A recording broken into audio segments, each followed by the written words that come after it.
In the sutra, at the first question, in the sutra on the 8 realizations of great beings spoken by the Buddha, it is written that we vow to bear the burden of countless sufferings on behalf of all sentient beings. How do we do this? The question is, the sutra says, we are willing to bear the burdens of others. Others have sufferings. We're willing to bear their sufferings. Would anybody be so compassionate as to bear others' sufferings? Sufferings are painful. How would anybody be willing to bear the sufferings of others? It's inconceivable. How do we do this? To answer these questions, we really have to know the nature of sufferings and compassion. What is compassion? And to trace further, what is life? Does life have a purpose? Is there any meaning in life at all? Does life have an objective? It seems that everybody is being driven into living a life. Now, I'm not answering the question now. I'm just trying to move around the questions and bring out all these problems, to bring out all these other questions related to this question. And then I attempt to answer the questions. One question triggers another question. It's not just one single question. It's a question that triggers many others. It triggers one to think. It triggers one to be creatively thinking, why are we here? Does life have a meaning at all? And somebody say, I'm being driven into living a life. I was born, I have no option. I was born into this world. Do I have an option not being born into this world? Do I have an option of refusing to be born in this world? Somebody say, no, you don't have an option. When you're born, you're born. But I say you have an option. I say you have an option not to be born into this life. That option was open to you before this life. You didn't exercise it. You still want to go through, you still carry the karma, you perform the karma that drives you into what you are today. You had that option before. I have that option before. So, this question triggers many others. What is life? How do we bear the sufferings of others? We have to understand life. I remember there was a philosopher in the last century, and his name was, I think his name was Viktor Frankl, something like that. I forgot his name. And he was teaching philosophy at Harvard, at Stanford, and many other universities in America. He was touring around the world to give lectures in different universities. And he wrote books, and he was just a philosopher. No religion is involved. It's just a philosopher. And a question was put forward to him. Students said, Professor, if you have to summarize what is life, can you summarize in a sentence for everybody? So you've been talking about life and so much philosophy. Philosophy of Nietzsche, of Sigmund Freud, philosophy of Plato, of Aristotle, of Socrates. We're all confused. Is there any one sentence that you think would summarize the objective of life? Just one sentence.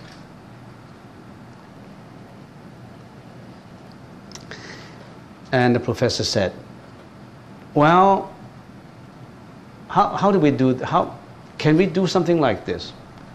At that time, it was a class of 30 to 40 people. I hand out a paper to every one of you, and you write out what you think life is, and what is the meaning of life, what is the objective of life. And if anybody who hits the jackpot of what I'm going to say, I'm going to point it out. So it was distributing all papers out, and everybody's write his question, write the life, write that on a piece of paper, and all the papers were collected later. And he took the time to flip through them open and see which one coincides with his thinking. Ah, he got one. This is what I mean by life.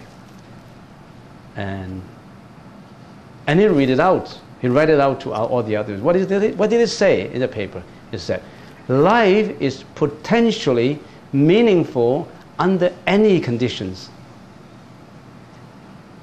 And life is to make other people realize the meaning of life.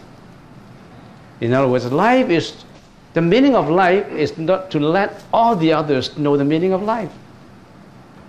Now, we really have to ponder on this. To let others to know the meaning of life. We know that life has suffering, and there's no objection to that comment, because everywhere there's suffering. Everybody is go through suffering. We have suffering. We have the basic 8 sufferings that you should know. If you don't even know that you are suffering, if you think that I'm happy, I'm looking for happiness, and I'm not happy today, I want to be happy. I'm not happy, I'm depressed. That's why I'll go for meditation. Some people treat meditation as a cure for depression, as a cure to find something happy. Oh yeah, you can find it. But is that the objective of meditation? We have sufferings, we all know. No objection. What are these sufferings? For first-time comers, we really have to know of these 8 sufferings. Life is suffering. 8 suffering. What are these 8 sufferings? Birth is suffering. Death is suffering. Aging is suffering. Sickness is suffering. These are the 4 basic sufferings. And what are the other 4s? Departure from beloved ones. Your beloved one passed away. Your mom, your dad, your granddad, your husband, your wife, your son, your daughter passed away. You are grief-stricken. You're depressed because you thought it's been not fair to you. Now, departure from beloved ones, it's suffering. Cohabitation with hated ones is suffering. You hate your partners, but you have to live with him. Your husband, your wife, your whatnot. You have to endure the hatred. You don't like that guy, or that guy betrayed you, or that guy wants to ask for a divorce, or that guy has forsaken you, and you don't know why. You're grief-stricken. You thought you were just deserted for no reason. And what are other sufferings? So departure from beloved ones, cohabitation with hated ones, and suffering arising from the 5 skandhas. If that's a summary of all the other sufferings. You have to know what the 5 skandhas are. The 5 skandhas, body and mind put together, 5 aggregates. So we know that we have sufferings, and if you're compassionate, if you learn to be a bodhisattva, you know that you can turn suffering into human achievement and accomplishment. You can derive from guilt the opportunity to change oneself for the better. Derive from life's transitoriness an incentive to take responsibility for one's life. What do I mean by that? In the process of understanding suffering, even though realizing suffering, you transcend suffering. In other words, suffering will not stop the meaning of life. suffering, the fact that you're suffering now, it pushes you to understand it, to realize it, to undergo it, and to achieve the higher standard, and to help others to know the suffering. Because anyway, we cannot avoid the suffering. We accept the suffering and attempt to change them, attempt to change our life. And not just your life and others' life. You see, suffering is enlightenment. Suffering is enlightenment. It's just like life and death is enlightenment. Some people say, I don't want this suffering, I want to go to that enlightenment. Suffering itself leads you to enlightenment. It is because of the realization of suffering 2,600 years ago that the Buddha left his palace in pursuit of enlightened spirituality. Because he knows that we are suffering. We want to transcend suffering. We just don't just realize and accept it. We accept it, but other than just apart from accepting it, we also want to transcend it. We go beyond suffering.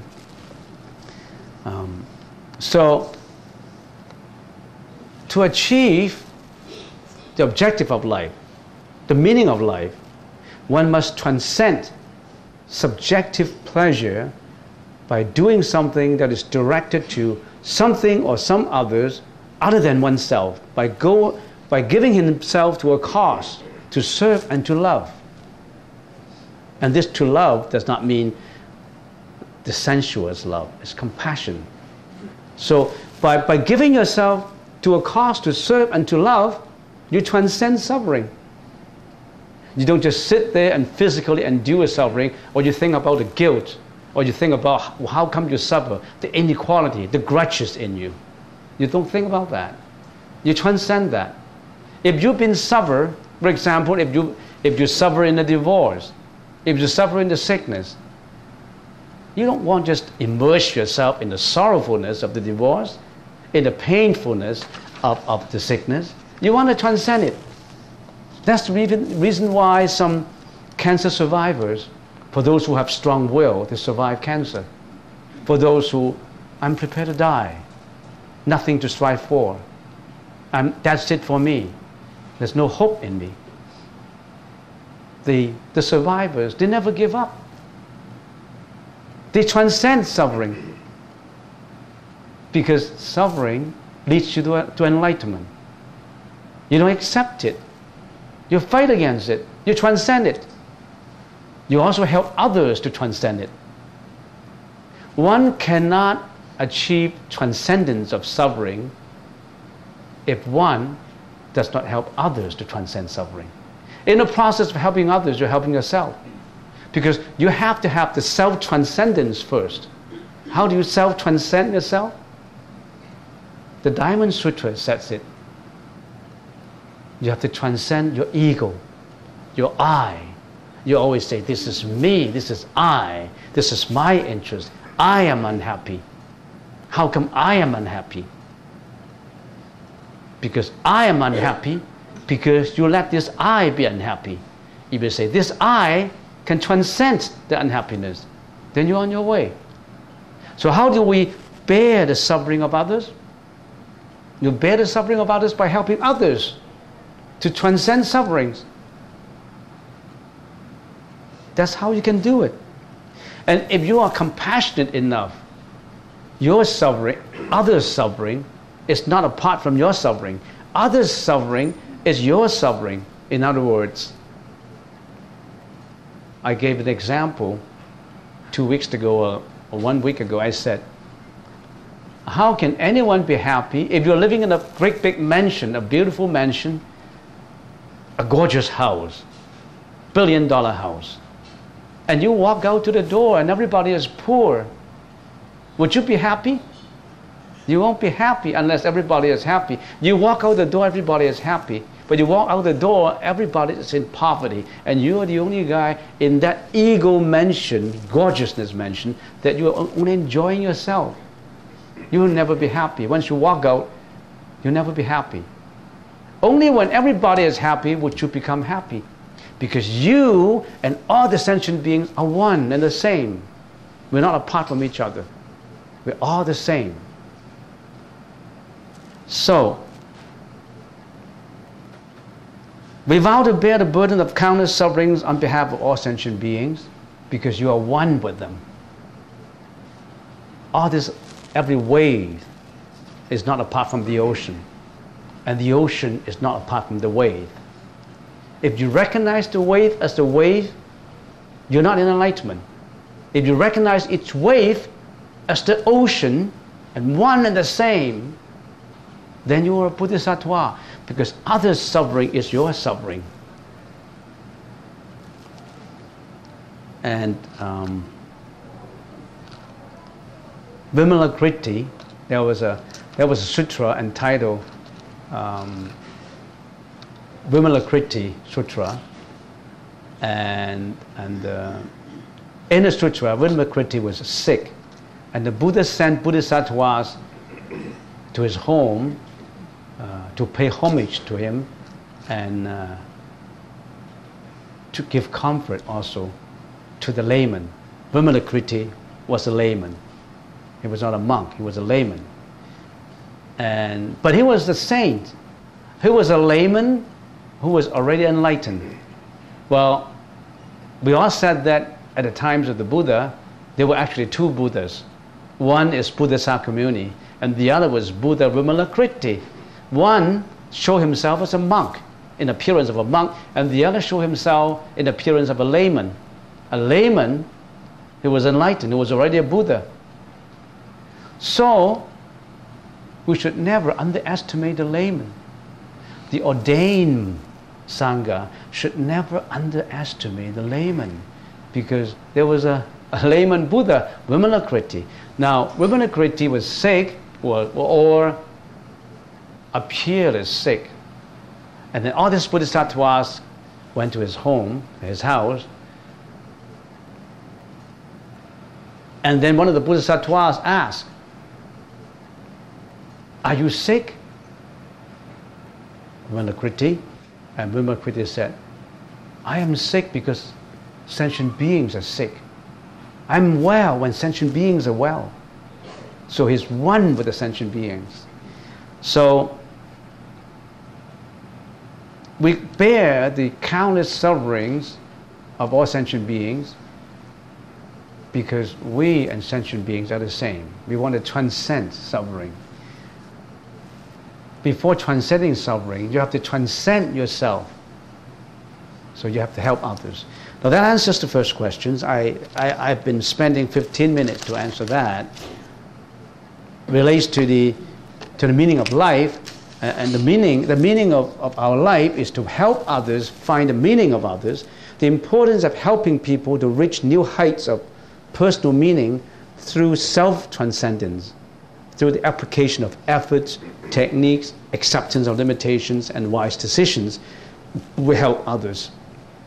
Next question. Some religions do not allow the dead to be cremated. The thinking is spirits get burned up. Does it matter once the death has occurred if the body is cremated or buried? Let's put some logic into this thinking. If the spirit of a dead body can be burned up, then that spirit is something that can be burned up. That spirit must be in a form, must be particles, must be matter, must be molecules and atoms and protons and electrons, right? Otherwise, how can if something can be burned up, that thing is still a thing. If that thing is still a thing, that thing is subject to disintegration. If that thing is still a thing, it is not called eternity. Because how can eternity be burned up? If that thing can be burned up, its strength is limited. If that thing can be burned up, that thing is not very much different from a sentient being. How can spirit be burned up? How can something inconceivable be burned up? How can the how can the suchness be burned up? How can the, I don't know how you call it, how can nomina, borrowing the term from Kant, we have phenomena, we have nomina, right? Borrowing from, it's easy to borrow current philosophers to explain something. Kant, a modern day philosopher, said that if he can classify everything, he would classify everything into two ways. One is phenomena, which is form, which you can see, you can touch. The other is nomina, which you cannot see, you cannot touch. That is something like eternity. That is spirituality. How can spirituality be burned up? If it can be burned up, it's a thing. It's limited in its power. So when a body is cremated, you cremated something that is transitory. How can something permanent be burned up? How can eternity be burned up? If I can compare eternity to space, how can space be burned up? Can you burn up space? I can burn up this. I can burn up this remote control because it's a thing. Only something that is limited in power, in strength, can be burned up. How can the space be burned up? Can you burn up space? No. For that reason, what's the problem of burning up something, a physical body? This physical body is going to go. It does not matter whether you want to burn it up or not. It does not matter whether your body, you cremate your body or not, it's going to disintegrate. It's going to disappear. But there is an eternity in your body that cannot be burned up. And some people call that the consciousness, a alaya consciousness. That is something in each one of us, that holiness, the sanctity, that real nature, that bodhi, that can never be burned up. And it is because of that bodhi that we attain the enlightenment.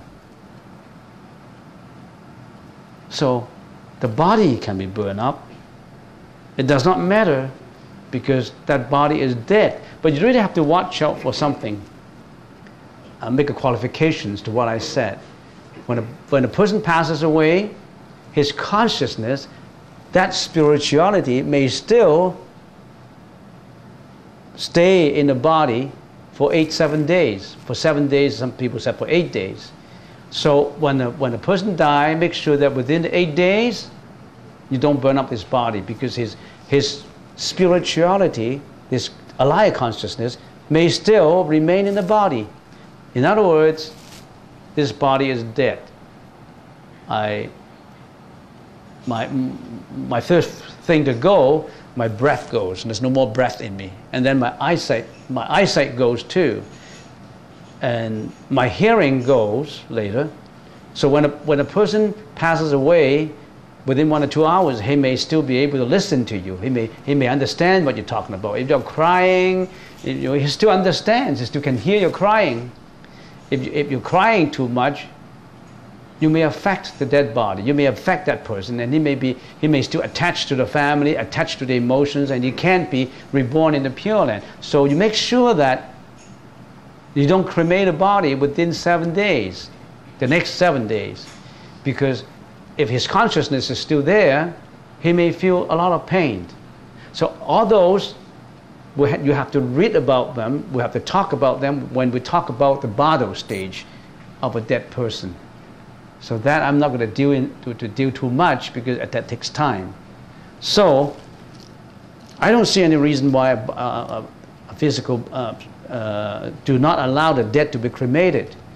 We're sure it can be cremated, but after the 8th day, then you can cremate it. It does not affect the spirituality. It does not affect the alaya consciousness, because after the 8th day, the alaya consciousness will leave the body. That's the last to leave the body. The alaya consciousness is first to enter the body and the last to leave the body. What do I mean by that? when a man and a woman comes into contact and carry out certain action, a baby, an idea, and then a flicker of the light comes up, and then that bottle stage, body, sentient being, enters the body, seeing the light. That alive consciousness enters the body before the embryo was born, was formed. And that's the first to enter the mother's body, and the last to leave the dead body. Now that you really have to know. All these we deal with in the Bado Sutra. If you want to know more about that, read the Tibetan book of the dead. It explains a lot about death. So you should explore into that book.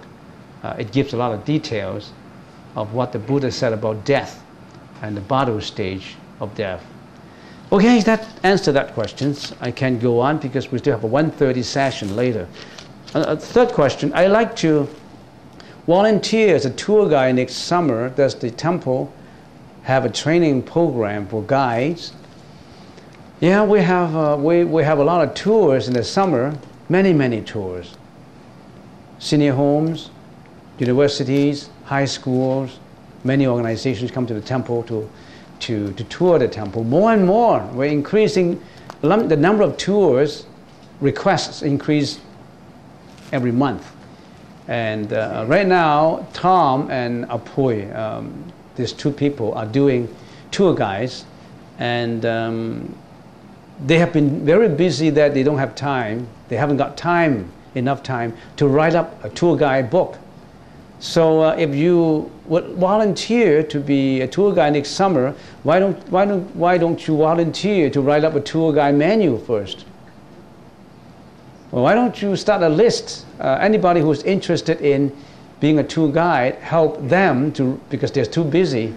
We're short of staff in here. We're very busy. Then if you have any volunteer, the person who wrote this question, maybe you pass the paper around who would like to be a tour guide and help in the formation of a tour guide menu, because you really have to know the temple first.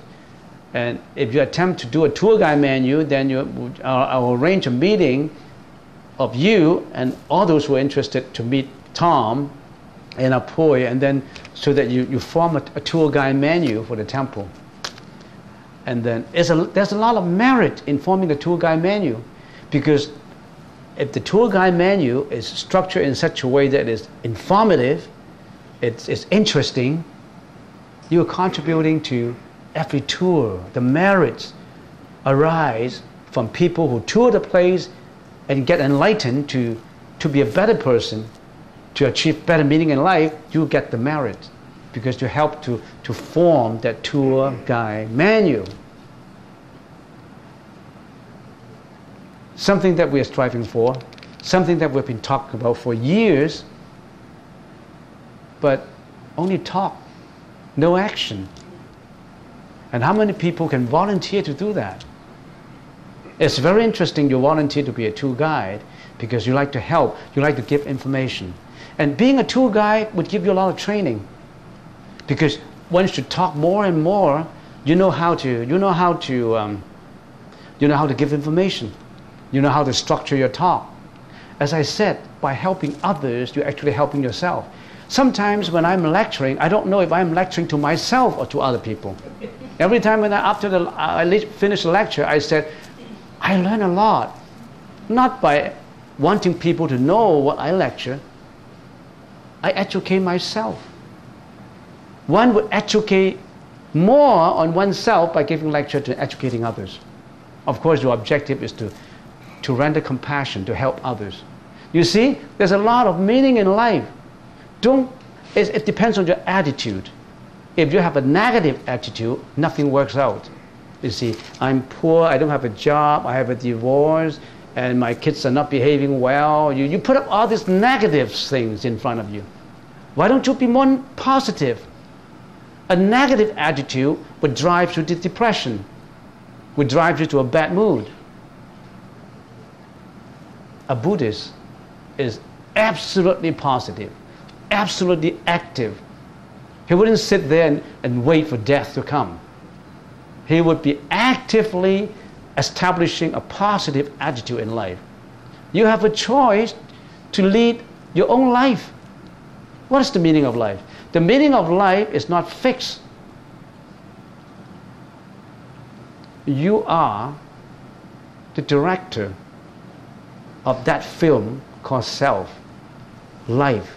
You are the director of this documentary film. You become a saint later. Of this film that you also play the role of the actor or the actress. You are the actor. You write your own script. You are also the director. Who writes the life of your script? I write the script of our life. You yourself write out the script of your own life. What kind of script you want? A negative script? A positive script? I wouldn't write a negative script. I would write a positive, compassionate, helpful, meaningful script. That script will win the Academy Award. Usually, a good script will win the Academy Award. A bad script, you can't even get into the picture. So, what kind of script you want to write? You write out that. I can't write it for you. Not only writing it out, you played it out. You're the director. And being a director, you know your own mistakes. You know your own weaknesses. You know your own strength. And you try to strengthen it. That's the meaning of life.